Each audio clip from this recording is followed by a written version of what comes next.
क्या आपने सोचा है कि क्या होगा जब आर्टिफिशियल इंटेलिजेंस और रोबोट्स काफ़ी ग्रो हो जाएं और इंसानों की बराबरी करने लगें? तब क्या वे सिर्फ इंसानों के साथ पीसफुली रहना चाहेंगे या हम पे न्यूक्लियर अटैक कर हमारे अंत का कारण बनेंगे? कुछ ऐसे ही सवालों का एक पॉसिबल आंसर इस फिल्म में दिया गया है, जिसका नाम है the creator. So without wasting any more time, let's enjoy the movie on your favourite channel movie house. Film की शुरुआत में हमें एक न्यूज़ रील से पता चलता है कि बढ़ते टेक्नोलॉजिकल एडवांसमेंट से अब रोबोट्स और आर्टिफिशियल इंटेलिजेंस इंसानों की ज़िंदगी का एक नॉर्मल हिस्सा बन गए हैं।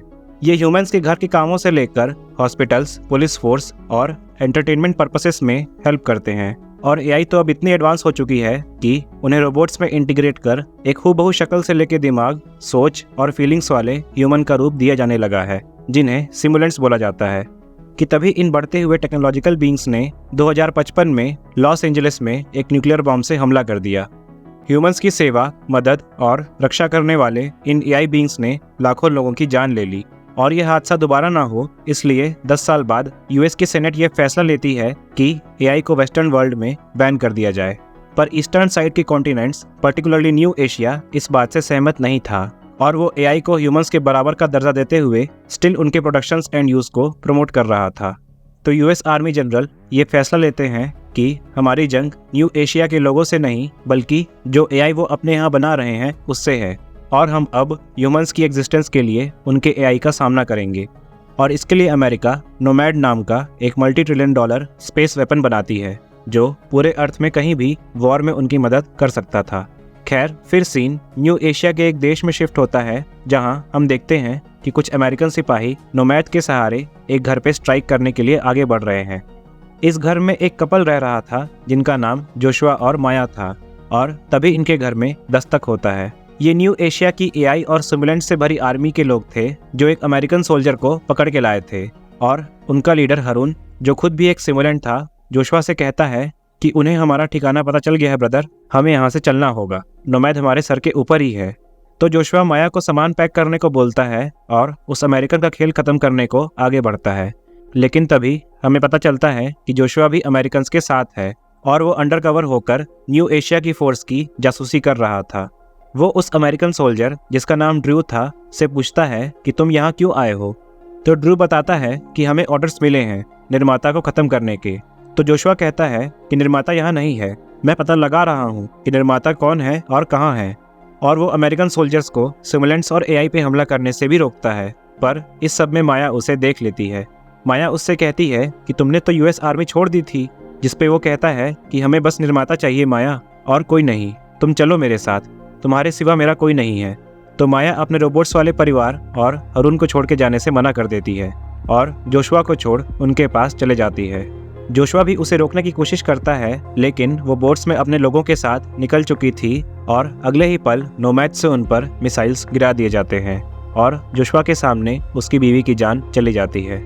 निर्माता का अर्थ होता है बनाने वाला, और इस फिल्म में भी निर्माता उस मिस्टीरियस व्यक्ति को बोला जा रहा है जिसने इतने एडवांस्ड एआई सिमुलेंट्स की इजाद की है। खैर, फिर सीन 5 साल बाद शिफ्ट होता है और हम जोशुआ को देखते हैं, जो अपने पास ट्रॉमा के कारण रेगुलरली डॉक्टर के पास जाते रहता है और मेडिसिन भी लेता है। जोशुआ अब लॉस एंजलिस पे न्यूक्लियर अटैक से हुई बर्बादी की साफ सफाई करने का जॉब करता था, और उसका मेन काम सारे स्क्रैप्ड एआई रोबोट्स को इकट्ठा करना था। 15 साल पहले के न्यूक्लियर अटैक्स में जोशुआ ने अपने पेरेंट्स, अपने हाथ और अपने एक पैर को खो दिया था, और निर्माता का पता लगाने के लिए वो न्यू एशिया में अंडरकवर भी था। तभी उसकी मुलाकात माया से हुई थी, जो खुद भी रोबोटिक्स के फील्ड में काफ़ी स्मार्ट थी। खैर, एक दिन जोशुआ के पास आर्मी जनरल एंड्रूस और कर्नल हावेल आते हैं, जो उसे बताते हैं कि हमने निर्माता के लैब का पता लगा लिया है और हमें पता चला है कि उन्होंने एक सुपर वेपन बनाया है जिसका नाम अल्फा ओ है, जो कि नोमैड को डिस्ट्रॉय कर इंसानों पर एआई की जीत का कारण बन सकता है। और क्योंकि तुमने उस लैब में एज एन अंडरकवर काम किया है, तो अब हम चाहते हैं कि तुम एक टीम के साथ उस लैब में जाओ और वो वेपन को डिस्ट्रॉय कर दो। पर जोशुआ इसके लिए मना कर देता है, क्योंकि पिछले मिशन में अमेरिकन की हड़बड़ी के कारण उसे अपनी वाइफ और अपने बच्चे को गंवाना पड़ा था। तो कर्नल हावेल उसे एक होलोग्राफिक वीडियो दिखाती है जो निर्माता के लैब से था, जिसमें वो कुछ एआई और सिमुलेंट्स के साथ माया को भी जिंदा देखता है, और वो ऑफिसर उससे कहती है कि हमारी टीम सुबह 6 बजे उस लैब और वेपन को डिस्ट्रॉय करने के लिए निकलने के लिए रेडी है। अगर तुम साथ आओगे तो हम माया को भी बचा सकते हैं। तो जोशुआ ये सब देख मिशन पे जाने के लिए मान जाता है। कर्नल हावल सबको मिशन के प्लान से ब्रीफ करती है और वे नोमैद के साथ न्यू एशिया पहुंच जाते हैं और स्ट्राइक के लिए निकल जाते हैं। लैब के लोकेशन पे पहुंच वो देखते हैं कि वहां पे एक पूरा का पूरा गांव बसा हुआ है। तो वे गांव वालों को हिरासत में लेकर उनसे लैब के एंट्रेंस का पता लगाते हैं। क्योंकि जोशुआ को यहाँ के लोगों और कल्चर का एक्सपीरियंस पहले से था, तो वो समझ जाता है कि एंट्रेंस कहाँ होगा और वो एक छोटे से मंदिर पे पड़ी मूर्ति को घुमाता है और लैब का एंट्रेंस मिल जाता है। वे लैब के अंदर घुसकर स्ट्राइक करते हैं और अल्फा ओ को खोजने की कोशिश करते हैं और जोशुआ भी साथ ही साथ माया का पता लगाता है और वो फाइनली मेन डोर के पास पहुंच जाते हैं। इतने में न्यू एशिया की पुलिस भी लैब पे आ जाती है और उनको रोकने सभी को जाना पड़ता है और अल्टीमेटली जोशुआ उस दरवाजे के अंदर अकेले ही चला जाता है। अंदर पहुंचकर वो एआई से बने कोई सुपर जायंट रोबोट के बजाय एक छोटी बच्ची को पाता है जो सिमुलेंट थी। पर तभी वहाँ लैब की एक साइंटिस्ट आ जाती है और वो जोशुआ पे हमला कर उस बच्ची को लैब से भाग निर्माता के पास जाने के लिए बोलती है। वो बच्ची बाहर आ जाती है और जोशुआ भी कुछ देर बाद बाहर आ जाता है और अगले ही पल नोमैद लैब पे स्ट्राइक कर देता है। खैर, सुबह होते ही जब जोशुआ की नींद खुलती है तो वो सामने उसी बच्ची को देखता है जिसे हम अब से एल्फी बुलाएंगे और वो उसे वहाँ से भाग जाने को भी बोलता है क्योंकि जोशुआ एल्फी को नहीं मारना चाहता था, लेकिन वो उसी के पीछे पीछे आती है। जोशुआ अपने एक सिपाही दोस्त शिपली को जिंदा पाता है और उसे पास के एक घर में ले आता है और तभी जोशुआ देखता है कि एल्फी डिजिटल सिस्टम्स को रिमोटली कंट्रोल कर सकती थी और तभी उसे हावेल का वॉकी टॉकी पे कॉल आता है। वो पूछती है कि तुम्हें वो वेपन मिला कि नहीं, अगर मिला तो उसे वहीं ख़त्म कर दो। तो जोशुआ बताता है कि हाँ, वो मेरे पास ही है, पर वो एक बच्ची रोबोट है और वो उसे मारने का ट्राई भी करता है पर नहीं मार पाता है। वो उसे माया की तस्वीर दिखा के पूछता है कि तुमने इन्हें कहीं देखा है। तो एल्फी उस चेहरे को देख एक स्माइल देती है और एक शहर का नाम बताती है। खैर, तभी पुलिस वहां आ जाती है और जोशुआ शिपली को लेके एक गाड़ी में एल्फी की मदद से वहां से भाग जाता है। रास्ते में उसकी गाड़ी खराब हो जाती है और इतने में शिपली भी घायल होने की वजह से अपना दम तोड़ देता है। तभी वहां कुछ लोकल्स आ जाते हैं और जोशुआ और एल्फी उनसे लिफ्ट लेकर शिपली को वहीं खराब गाड़ी में छोड़ चले जाते हैं। हावेल शिपली के सूट को ट्रैक कर उस गाड़ी तक पहुंच जाती है और वो शिपली को मरा हुआ पाकर उसके कॉन्शियसनेस को एक डेड सिमुलेंट में डालती है ताकि उससे वो एल्फी के बारे में पूछ सके। तो वो बताता है कि वो सुपर वेपन अभी भी जिंदा है और जोशुआ के साथ है, जिसे सुन हावेल जोशुआ को गद्दार समझ उसे मारने के लिए निकल जाती है। जोशुआ के एल्फी को किडनैप करने की खबर पूरे न्यूज़ में फैल गई थी और वो पुलिस से बचते बचाते एल्फी को लेके एक बस में चढ़ जाता है। एल्फी जोशुआ से पूछती है कि अगर तुम रोबोट नहीं हो तो तुम्हें किसने बनाया, जिस पे जोशुआ कहता है कि मेरे पेरेंट्स ने। वो अब आसमान में हेवन नामक एक शांतिप्रिय जगह में हैं। तो एल्फी पूछती है कि क्या तुम भी हेवन जा सकते हो, जिस पे जोशुआ कहता है कि तुम्हें वहाँ जाने के लिए एक अच्छा इंसान होना पड़ता है।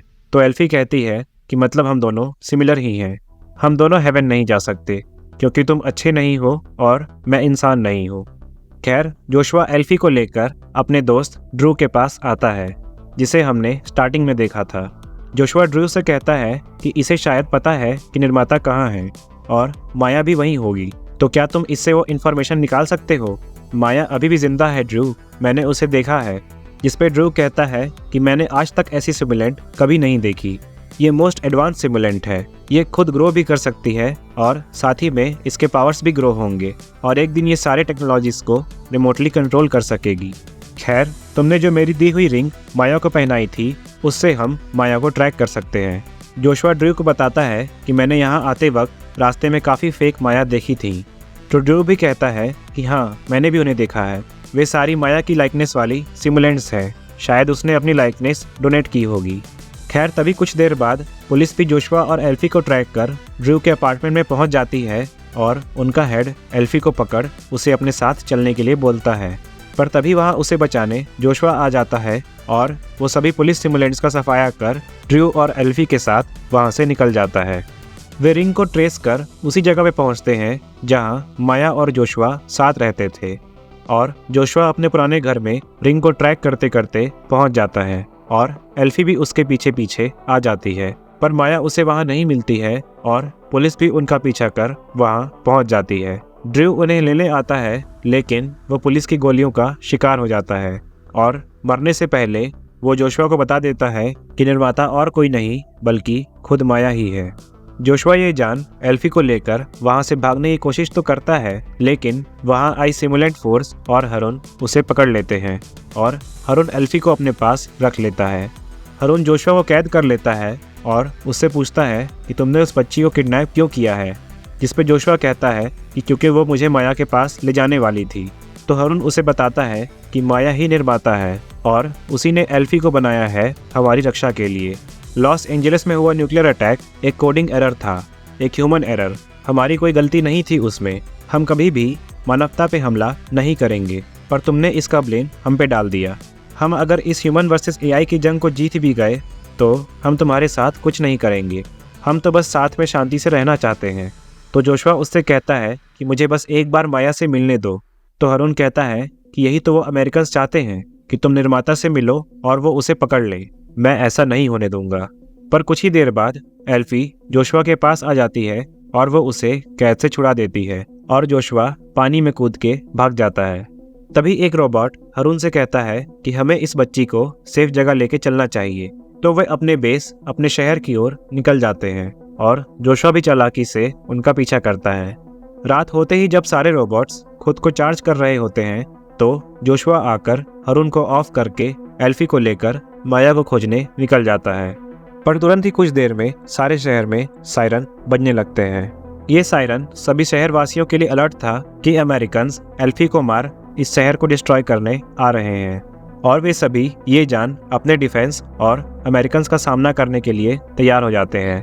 अमेरिकन्स के विशाल टैंक्स तबाही करते हुए आगे बढ़ते हैं और सभी सिमुलेंट्स, रोबोट्स और लोकल पीपल पे हमला होता है। हावेल खुद एक स्पेसक्राफ्ट से इस मिशन को ऑपरेट कर रही थी और वो एक एक करके सुसाइड बॉम्बिंग रोबोट्स को शहर की ओर भेजती है। पहला रोबोट भागकर सिमुलेंट्स के एरिया में आता है और स्ट्राइक करता है, जिससे बड़ी तबाही होती है। दूसरा रोबोट भी स्ट्राइक करने को आगे बढ़ता है, लेकिन एल्फी उसका रास्ता रोक लेती है और वो उसे ऑफ कर देती है। हावेल ये जान कि उसका दूसरा रोबोट ब्लास्ट नहीं हुआ है, अपने एक सोल्जर को एल्फी को पकड़ने को भेजती है और वो आकर एल्फी पे शूट कर देता है। तभी जोशुआ इन सब के बीच आकर एल्फी को बचाता है और फिर हरुन के पास एल्फी को बचाने के लिए निर्माता के पास ले जाने के सिवाय और कोई रास्ता नहीं बचता है। जोशुआ एल्फी को अपने गोद में लेकर हरुन के साथ निकल जाता है और रास्ते में हरुन उसे बताता है कि माया के पेरेंट्स बचपन में ही चल बसे थे और सिमुलेंट्स ने ही उसे पालकर बड़ा किया है। माया ने इस बच्ची को बहुत प्यार से सीक्रेट में बनाया था जब वो तुम्हारे साथ, और वो इसके अंदर ह्यूमंस के लिए नफरत भी डाल सकती थी, पर उसने तुम्हारे प्यार में ऐसा नहीं किया और इसे अपने और तुम्हारे बच्चे के एम्ब्रियो से ही बनाया है। तभी ये बाकी सिमुलेंट्स से अलग है और खुद ग्रो भी कर सकती है। तो जोशुआ ये जान कि एल्फी में उसी के बच्चे का अंश है, काफ़ी इमोशनल हो जाता है। खैर, वो एल्फी को लेकर उस गांव में पहुंच जाता है जहां माया थी और वो एल्फी को पुजारी सिमुलेंट्स को सौंप देता है, जो उसे माया तक ले जाते हैं, जो कि एक टेम्पल में थी। जोशुआ भी माया के पास पहुंच उसे देख काफ़ी इमोशनल हो जाता है, क्योंकि वो 5 साल से कोमा में थी और अब उसका बाहर आना इम्पॉसिबल था। तो जोशुआ टेम्पल के पुजारी से पूछता है कि अभी तक आपने माया को मुक्त क्यों नहीं किया, जिस पे वो कहता है कि हम सिमुलेंट्स अपने निर्माता को मार नहीं सकते। तो जोशुआ अपने दिल पे पत्थर रखकर एल्फी को अपने गोद में लेकर माया के वेंटिलेटर को ऑफ कर देता है। तभी हम देखते हैं कि यूएस आर्मी ने उस लोकेशन पे नोमैद के साथ अटैक कर दिया है और हावेल भी उस टेम्पल में जोशुआ पे गन ताने हुए आ जाती है और उससे कहती है कि अब मैं इस वेपन और निर्माता दोनों को लेके जाऊंगी, और वो अपनी मशीन से माया की कॉन्शियसनेस को स्कैन करने लगती है। इतने में हरुन भी वहां आ जाता है और उस पे बॉम्ब को शूट कर देता है। एल्फी हावेल को बचाने की कोशिश तो करती है, लेकिन हावेल के आदमियों की हड़बड़ाने के कारण अल्टीमेटली वो मारी जाती है। और इस सब के बाद हरुन जोशुआ से कहता है कि ब्रदर, डिस्ट्रॉय नोमैद, और जोशुआ माया के अपलोडेड कॉन्शियसनेस वाली ड्राइव को लेकर वहां से चले जाता है। पर टेम्पल से बाहर निकलते ही यूएस आर्मी वाले जोशुआ और एल्फी को पकड़ लेते हैं और दोनों को अलग कर देते हैं और नोमैद की हेल्प से वे रोबोट्स और एआई की कॉलोनी को वहां से चले जाते हैं। एल्फी को यूएस आर्मी हेडक्वार्टर्स में कैद कर लिया जाता है और जोशुआ को उसे मारने के लिए कहा जाता है, क्योंकि वो किसी और को उसे ऑफ करने के लिए अलाउ ही नहीं कर रही थी। जोशुआ एक ईएमपी गन लेकर एल्फी की ओर आगे बढ़ता है, लेकिन वो चालाकी से उसे कान में बोल देता है कि not of, just stand by, और वो एल्फी को बेहोश कर देता है। और उसके बाद जनरल से वो डिमांड करता है कि उसे स्क्रैप करते वक्त वो भी वहाँ मौजूद रहना चाहता है, और फिर एल्फी को स्क्रैप करने के लिए ले जाया जाता है। लेकिन रास्ते में ही जोशुआ के सिग्नल देते ही एल्फी जाग जाती है और एम्बुलेंस को आउट ऑफ कंट्रोल कर वे वहाँ से भाग जाते हैं।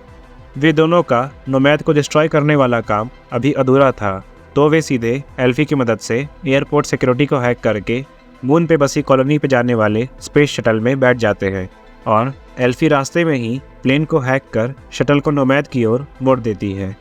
शटल के नोमैड पे पहुंचते ही नोमैड के सोल्जर्स को वार्न तो कर दिया जाता है, लेकिन इसका कोई मतलब ही नहीं होता है, क्योंकि जोशुआ स्पेस शटल का डोर खोल देता है और सारे सोल्जर्स नीचे गिर जाते हैं, और एल्फी को कंट्रोल रूम में जाकर नोमैड के मिसाइल लॉन्चिंग सिस्टम को ऑफ करने के लिए बोल देता है। उधर अर्थ पे आर्मी जनरल ये सब देख के समझ गया था कि जोशुआ नोमैड को डिस्ट्रॉय करने वाला है, और इसलिए वो एक एक करके सभी मिसाइल्स को लॉन्च करने का ऑर्डर दे देता है। एल्फी कंट्रोल रूम पहुंचकर मिसाइल लॉन्चिंग सिस्टम को ऑफ कर देती है, और जोशुआ भी वन ऑफ द मिसाइल्स में एक टाइम बॉम्ब फिट कर देता है और एल्फी को वापस शटल पे आने के लिए बोलता है। पर कुछ मिसाइल्स इतने में नोमैड से छूट चुके थे और वो अर्थ पे जाके जगह जगह बड़ी तबाही लाते हैं। खैर, एल्फी वापसी के रास्ते में काफ़ी सारे बंद सिमुलेंट्स को देखती है जिनकी शक्ल हूबहू माया से मिलती थी, और वो उनमें से एक के अंदर माया की कॉन्शियसनेस को डालने का ट्राई भी करती है, जो ड्राइव जोशुआ ने उसे दी थी। लेकिन उस सिमुलेंट में जान नहीं आ पाती है और एल्फी उसे छोड़ जोशुआ के पास आ जाती है। वो एक एस्केप पॉड में बैठ जाती है और जोशुआ भी उस पॉड के अंदर आने का ट्राई करता है, और एल्फी अपने एस्केप पॉड में अर्थ की ओर चले जाती है। जोशुआ का लगाया टाइम बॉम्ब भी ब्लास्ट हो जाता है और नोमैड भी डिस्ट्रॉय होने लगता है। जोशुआ अपनी जीत से नष्ट होते हुए नोमैड में अंदर ही अंदर खुश था, और तभी वो सामने उसी सिमुलेंट को देखता है जिसके अंदर एल्फी ने माया की कॉन्शियसनेस डाली थी, और वो जिंदा थी। और जोशुआ भी अपने अंतिम समय में माया से मिलकर काफ़ी खुश हो जाता है, और अल्टीमेटली नोमैड डिस्ट्रॉय हो जाता है।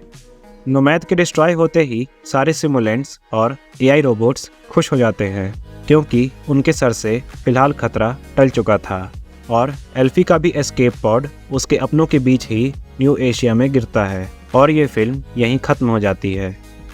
आपको क्या लगता है कि एआई और रोबोट्स इंसानियत के लिए आने वाले समय में बड़ा खतरा बन सकते हैं, या जैसा इस फिल्म में दिखाया गया है उसी तरह वे भी बिना ह्यूमंस के इंटरफेरेंस के हमें कभी हार्म नहीं पहुंचाएंगे? अपने विचार हमें कमेंट्स में ज़रूर बताएं। इस वीडियो को लाइक और शेयर कर हमें ग्रो होने में हेल्प करें, और साथ ही साथ हमारे चैनल को भी ज़रूर सब्सक्राइब करें। हम आपसे एक और दिमाग हिला देने वाले मूवी एक्सप्लेनेशन के साथ फिर मिलेंगे।